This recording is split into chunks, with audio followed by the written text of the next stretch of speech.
В борбата с излишните килограми е много важно да осъзнаете, че глада и лишенията няма да ви доведат до нищо добро и със сигурност няма да ви помогнат да постигнете мечтаните от вас цели. Да, с глад и лишения ще постигнете някакви резултати, но те ще са краткосрочни и много скоро ще бъдете отново в търсене на поредната ограничаваща диета, с която да продължите тази безмилостна битка.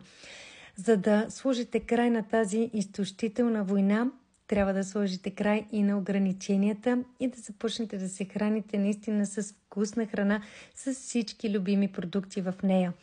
И аз съм тук да ви помогна да преминете през този процес на осъзнаване по-лесно и заедно с моите карти с рецепти да ви покажа, че може да бъдете в мечтаната от вас форма, без да гладувате, без да се лишавате от нищо, докато се наслаждавате на вкусна храна и най-накрая да излезнете победител в тази битка.